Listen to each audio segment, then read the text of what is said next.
우리 경제 안에 여러분의 자산을 움직이는 아주 강력한데 눈에는 잘 보이지 않는 신호가 있습니다. 지금 우리 모두가 주목해야 할 바로 그 신호. 오늘 한번 제대로 파헤쳐 보겠습니다. 오늘 이야기는 크게 네 가지 흐름으로 진행될 거예요. 먼저 채권 금리가 지금 어떤 경고를 보내고 있는지 그 신호를 포착하고요. 그 뒤에는 어떤 거대한 세계 경제의 흐름이 있는지 살펴볼 겁니다. 그리고 만약에 우리가 마주할 수 있는 최악의 시나리오는 뭔지, 또 그 속에서 우리 자산을 어떻게 지켜야 할지 그 현명한 전략까지 차근차근 짚어보겠습니다. 자, 그럼 첫 번째 이야기부터 시작해 볼까요? 최근에 채권 금리가 꽤 큰 폭으로 떨어졌는데 이게 그냥 단순한 숫자 노름이 아니거든요.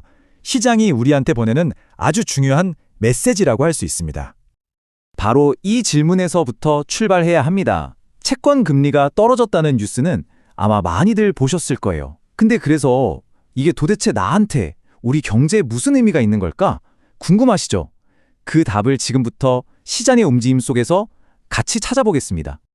먼저 구체적인 숫자를 한번 보시죠. 3년 만기 국고채 금리가 1.4bp 떨어졌습니다. 여기서 BP, 즉 베이시스 포인트는 0.01%를 말하는데요. 숫자만 보면 에게 하실 수도 있어요. 하지만 수조 원이 왔다 갔다 하는 이 채권 시장에서 이 정도 움직임은요, 정말 어마어마한 파장을 일으키거든요. 근데 이게 시작일 뿐입니다. 좀 더 긴 미래를 보여주는 10년물로 가볼까요? 하락폭이 3.3bp로 2배가 훌쩍 넘죠. 이건 시장이 단기적인 미래보다 장기적인 미래를 훨씬 더 어둡게 보고 있다는 훨씬 더 강력한 신호입니다. 그리고 초장기물인 30년물은 무려 4.4bp나 급락했습니다. 자, 보세요. 단기, 중기, 장기 가릴 것 없이 모든 국채 금리가 일제히, 그것도 만기가 길어질수록 더 가파르게 떨어지고 있잖아요. 이건 절대 우연이 아니에요. 시장 전체가 한 목소리를 내고 있다는 아주 명백한 증거죠. 이 현상을 설명하는 핵심 단어가 바로 안전자산 선호 현상입니다. 쉽게 말해서 투자자들이 앞으로 뭔가 안 좋은 일이 생길 것 같으니까 위험한 주식 같은 건 팔아치우고 국가가 보증하는 가장 안전한 금고인 국채로 일단 피하고 보자는 심리죠. 폭풍우가 몰려오니까 다들 가장 튼튼한 피난처로 대피하는 것과 똑같아요. 그러니까 핵심이 뭐냐면요. 시장은 앞으로 경기가 나빠지겠구나. 그럼 중앙은행이 결국엔 금리를 내릴 수밖에 없겠네라고 먼저 예측하고 움직이고 있다는 겁니다. 근데 무서운 건 이런 예상 자체가 엄청난 힘을 갖는다는 거예요. 모두가 그렇게 믿고 행동하면 그게 진짜 현실이 되어버리는 거죠. 자, 그럼 도대체 시장은 왜 이렇게 갑자기 비관적으로 돌아선 걸까요? 이제 시야를 좀 더 넓혀봐야 합니다. 이 문제는 사실 우리나라 안에서만 답을 찾을 수가 없어요. 거대한 글로벌 경제라는 큰 그림 안에서 봐야 제대로 보입니다. 물론 우리나라 내부 상황도 중요하죠. 하지만 지금 채권 시장을 움직이는 진짜 거대한 엔진은 사실 해외에 있습니다. 바로 미국, 중국, 일본, 이 세 개의 거대한 톱니바퀴가 맞물려서 지금의 상황을 만들어내고 있는 겁니다. 첫 번째 톱니바퀴, 바로 미국입니다. 미국의 물가가 드디어 잡히기 시작하면서 그동안 전 세계를 공포에 떨게 했던 공격적인 금리 인상이 이제 끝날 거라는 기대감이 커지고 있죠. 이건 전 세계 돈의 흐름을 바꾸는 아주 거대한 전환점이라고 할 수 있어요. 두 번째는 중국입니다. 세계의 공장이었던 중국이 요즘 부동산 문제 때문에 크게 휘청이고 있죠. 심지어 물가가 떨어지는 디플레이션까지 걱정해야 할 처지예요. 중국이 경기를 살리려고 금리를 내린다? 이건 단순히 중국만의 문제가 아니라 세계 경제의 성장 엔진 자체가 식어가고 있다는 아주 강력한 신호탄이거든요. 그리고 마지막 퍼즐 조각, 바로 일본입니다. 일본은행의 아주 미세한 정책 변화나 엔화의 움직임 하나하나가 안 그래도 불안한 글로벌 시장에 또 다른 불확실성을 더하면서 파도를 만들어내고 있습니다. 자, 이제 아마 가장 궁금해하실 부분일 텐데요. 이 모든 신호들이 가리키는 종착지, 만약에 정말 최악의 상황이 닥친다면 과연 우리에겐 어떤 일이 벌어질까요? 한번 구체적으로 들여다보겠습니다. 한 전문가가 이런 경고를 했어요. 이게 정말 무서운 말인데, 지금 채권 금리가 떨어지는 게 그냥 우리가 막연하게 생각하는 경기 둔화 수준이 아닐 수 있다는 겁니다. 어쩌면 우리 상상 이상의 큰 위기를 시장이 먼저 느끼고 공포에 떨고 있다는 신호일 수 있다는 거죠.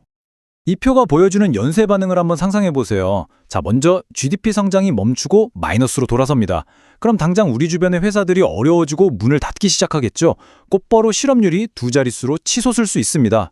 내 일자리가, 내 가족의 일자리가 위험해지는 거죠. 그럼 당연히 지갑을 닫게 되고 소비는 꽁꽁 얼어붙습니다. 사회 전체가 불안해지고요. 그런데 여기에 환율까지 미친 듯이 요동치면 수입 물가가 폭등하겠죠. 이게 바로 최악 중의 최악, 스태그플레이션입니다.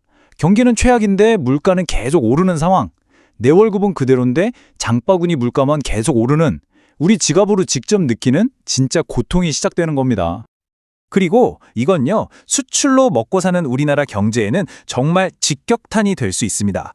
전 세계가 지갑을 닫아서 우리 물건을 안 사주는 순간 그 충격은 곧바로 우리 기업들의 실적 악화, 대규모 구조조정, 그리고 국내 경기 침체라는 끔찍한 연쇄 충격으로 이어질 수밖에 없습니다. 하지만 이렇게 겁만 먹고 있을 순 없죠. 이제부터는 좀 더 건설적인 이야기를 해보겠습니다. 이런 위기 속에서 어떻게 하면 내 자산을 지키고 또 현명하게 기회를 잡을 수 있을지 그 전략을 한번 살펴보죠. 전문가들이 공통적으로 이야기하는 4가지 핵심 전략이 있어요. 포트폴리오를 잘 나눠두고 현금을 충분히 확보하고 짧은 시야가 아니라 긴 호흡으로 시장을 보고 마지막으로 전 세계 경제 지표를 꾸준히 살피는 겁니다. 첫 번째는 포트폴리오 다각화. 너무나도 유명한 말이죠. 계란을 한 바구니에 담지 말라는 거요. 시장이 불안할수록 채권 같은 안전자산과 주식 같은 우위한 자산의 비중을 현명하게 조절해야 합니다. 어떤 충격이 와도 내 포트폴리오가 버틸 수 있도록 튼튼하게 만들어둬야 한다는 거죠. 두 번째는 현금 확보입니다. 위기 상황에서 현금은요, 단순한 돈이 아니에요.